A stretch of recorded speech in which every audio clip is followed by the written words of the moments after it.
to another edition of the SBK Betting Podcast, where before we begin, we want from the SBK family to have say big congratulations to our good friend Tom Collins, who's just had a little baby boy, Cody. He's off for a couple of weeks enjoying the delights of being a new father and also being able to use the time off to watch as much racing as he can without being bothered. So we're wishing him all the best to him, and we look forward to seeing more of Cody soon. But for this podcast and for our Goodwood preview, which will be coming up, we have a very special guest, which is Luke Elder, who you will recognise from SBK Saturday Night Selection podcast, and you can also find him on Sky Sports Racing. Luke, great to have you with us. Thank you for joining us. Yeah, we've got rid of Tom for a couple of weeks, so congratulations to Tom. We were trying to convince him on the SBK Saturday Night Selections to name his son Don or Donny or Mo after Mo Donegal, who won the Belmont Stakes, but I'm a bit disappointed he's named his son after Cool Cody, a Cheltenham Festival winner, but it's all the same. An absolute legend to this podcast is Cool Cody, but yes, I did think it was going to be some sort of American jockey, a Jose or an Irad, but we've got a Cody to join the family. Ross Millar, as always, thank you for joining us. We've got the midsummer highlight of the King George at Ascot to look forward to this week to dissect. I personally think that this is a really good addition to the race, even though numbers-wise it's not that deep. But we've got an Irish Derby winner in Westover. We've got an Oaks runner-up in Emily Upjohn. We've got an international superstar in Mishriff. We've got the ARC winner in Torquator Tasso. We've got a bit of the enigma, but this seriously talented Broom. And then we've got the admirable pile driver who's got Group 1 glory to his name as well. So there's a really good feel, from my opinion, to this race.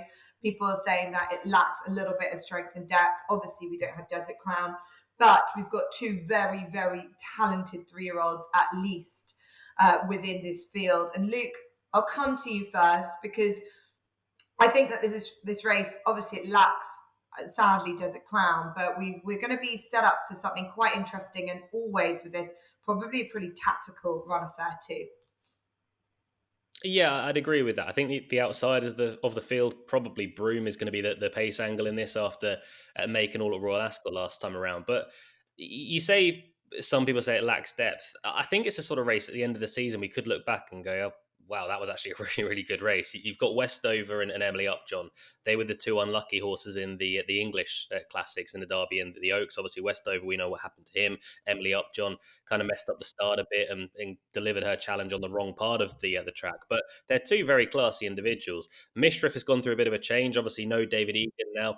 James Doyle taking the ride this weekend. He ran an absolute stormer last time around in the Eclipse. He got into a little bit of trouble. Obviously, Torquator Tasso, great that he's turning up. But I think, bizarrely, I think Broom is the most important runner in this race, just for the fact that because of Broom, we're sat here with a little bit of pace to aim at. Potentially, Pile Driver might go forward, but I'd imagine it'll be more Ryan Moore trying to do exactly what he did at Royal Ascot. But yeah, I didn't think I'd say this about the King George this season, but thank goodness for Broom.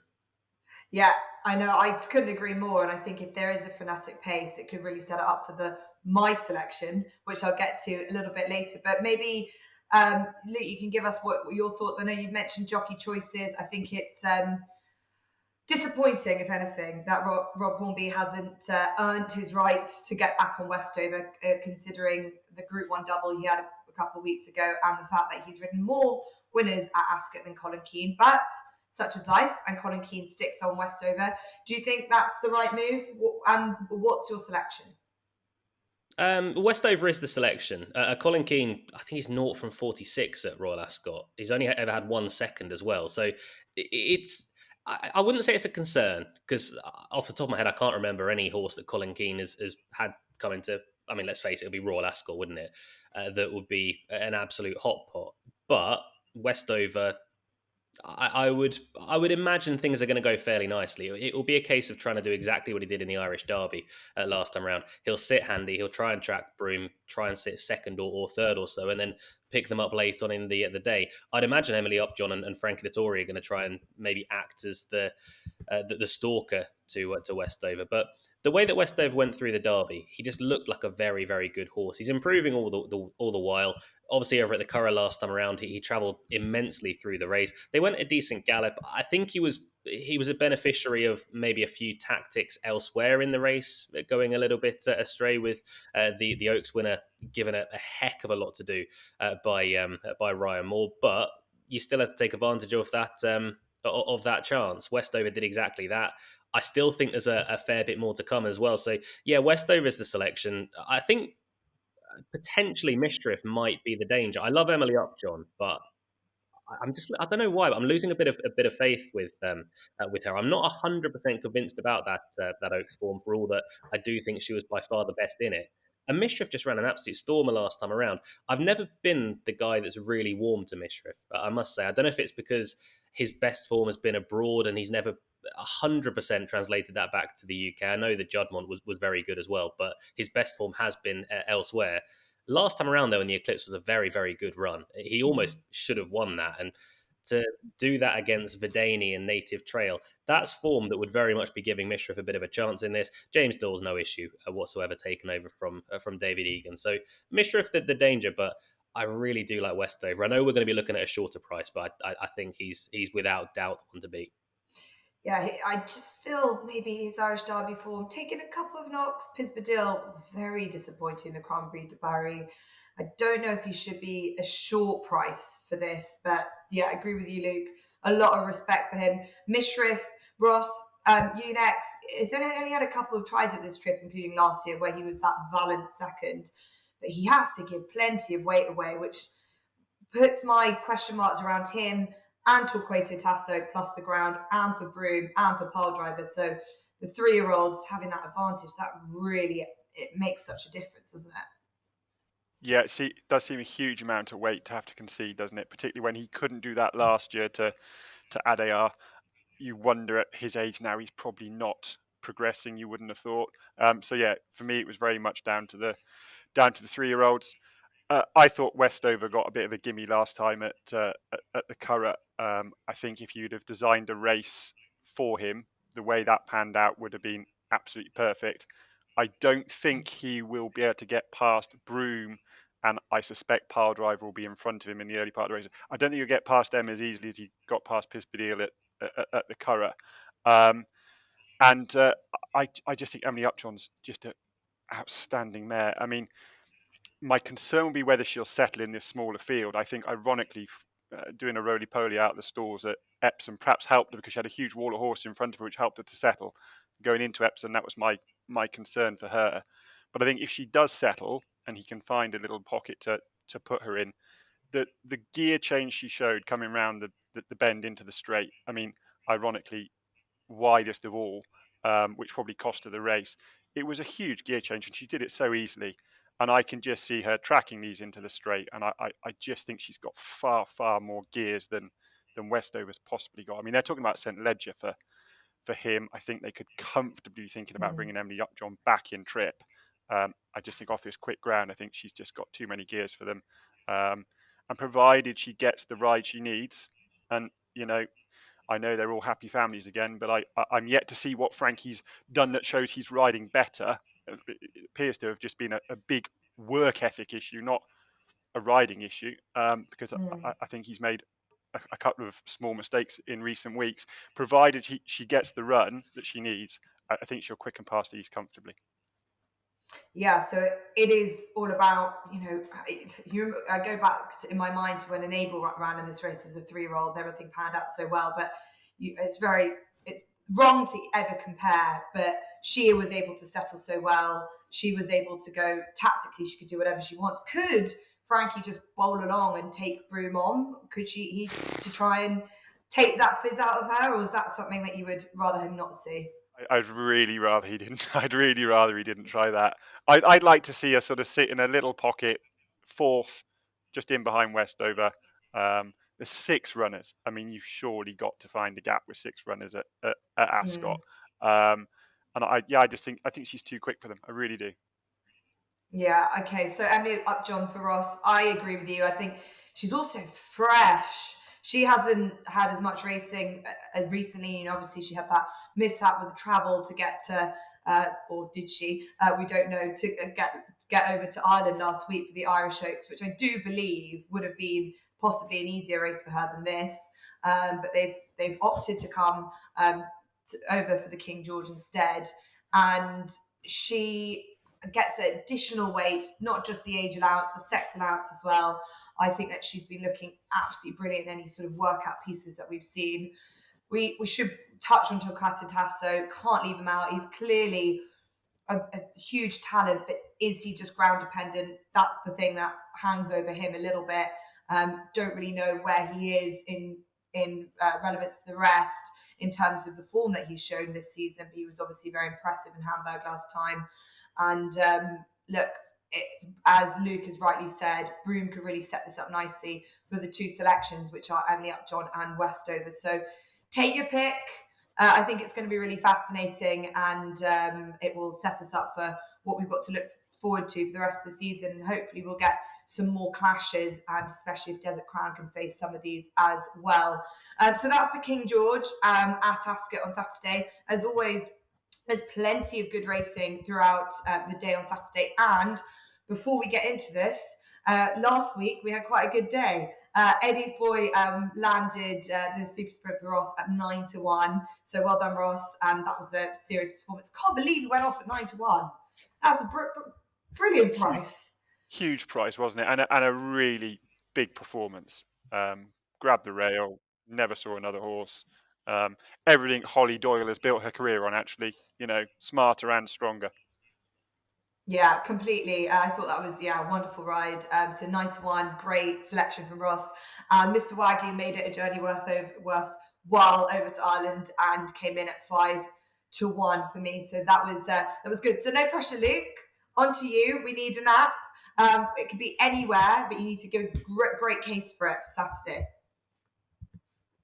Yeah, just to say, with Mr. Wagyu, I covered Sean Quinn's shift elsewhere, obviously John Quinn's son, on Sunday. Didn't realise the reason, but at about 4:30 on Saturday afternoon, I had a lovely picture of him with a pint of beer in the Curragh owner's room. I think this is why you're working Sundays. Thank you. Appreciate that. So thank you, Sean. Goodbye. Yeah, pressure's on. I'm not 100% sure what price my nap's going to be, but it runs in the 127 at Newmarket in the form of the parent for Richard Hannon and Pat Dobbs in the Abeid colours.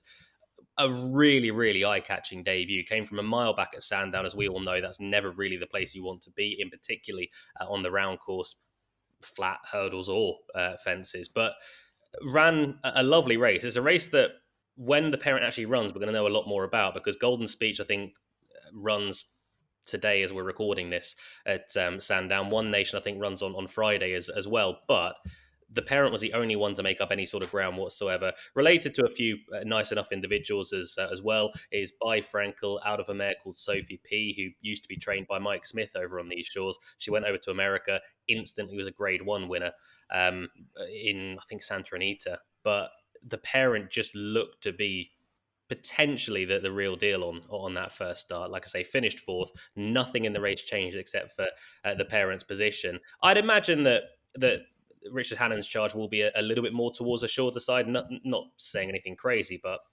9-4, 2-1-ish. I think that's going to be a very fair price. And we've seen Richard Hannon unleash quite a few nice youngsters in the last few weeks. I think this could be the next of them. Yeah, and good to see Pat Dobbs is booked. He's going to Newmarket instead of taking up probably plenty of rides at Ascot as well. So the parent, that is an interesting 2-year-old son of Frankel for the Hannon team, who are in great order. Okay, thanks for that, Luke. We'll get to your place bets next, but we'll go to Ross first for his nap. So I got it down to 2, Jess, but I got a sneaky suspicion that you're with me on 1. So being the chivalrous gentleman that I am, I thought I'd leave you to that one. And I've had a bit of a swing at one at a slightly bigger price, but I do like her. In the 150 at Ascot, Bridge. Now, she won by an easy 6 lengths at Wetherby on her debut.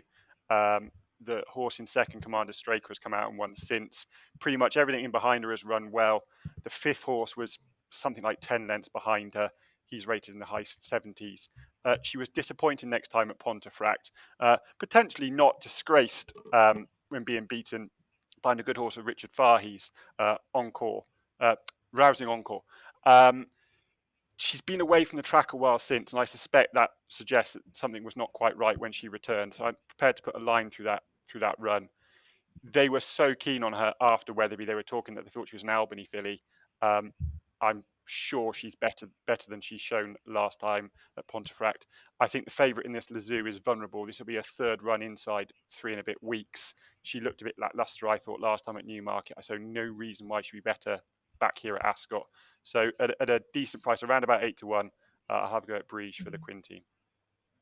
Yeah, that's a good looking race, that. I know that SBK ambassador George Bowie's got Kinter in that as well, who he thinks a lot of as well. So that's the 150, the Princess Margaret Stakes at Ascot for Ross. And thank you for being such a admirable gentleman and giving me the opportunity to talk up Claymore. I assume for the York Stakes at York, 3:15. I don't know what price he will be. I would expect him to be pretty short, so get it as quickly as I can do. It's quite an interesting race. There's not a huge amount that have been declared. I think it's only 5. He's got the likes of Dubai Honor, who hasn't been seen since running fairly disappointingly in Meydan in the Shima Classic. Dubai Futures in there as well, who was a winner at Royal Ascot and Wolferton Stakes. But I think Claymore won the Hampton Court Stakes in the manner of a very good horse, better than he is now. And he gets weight from his elders as well, which adds another extra element. David Egan's on board, which is great for him, replacing Adam Kirby, who I assume is elsewhere. And I believe that he can back up that win last time. And Jane Chapel-Hyman's got this horse absolutely perfect. And I think this is his ideal trip of 10 furlongs. So Claymore for me to add to our naps. And then we've got an opportunity for our place bets, as SBK has placed only odds on all races. So something that might run at a bigger price for you, like Luke. Yeah, this one was a bit of a concern going into the podcast because I didn't know which race Orban was going to go for, but he goes for the right one in my mind in the international stakes, big 7 furlong handicap at Ascot. He was also in the 445, but Orban is the perfect sort of place horse. He doesn't really win that often, but he always shapes nicely, especially in these races. Now, not a massive fan of the jockey booking. Sylvester de Sousa's on board, which Ascot is a track that he doesn't really excel at whatsoever. In the last few seasons, he's got an awful record at it. However, Orban is a relatively straightforward ride in that regard. He's drawn in stall 1, so yeah, he's on the far side and on a bit of a wing. But again, it's just a case of taking a pull for him, sitting in behind and racing 3/4 of the way through the field. He shaped really well on his last few starts. He ran a massive race at Epsom at 3 starts back when absolutely nothing got into the race whatsoever. It was that bizarre race that Bowman managed to win it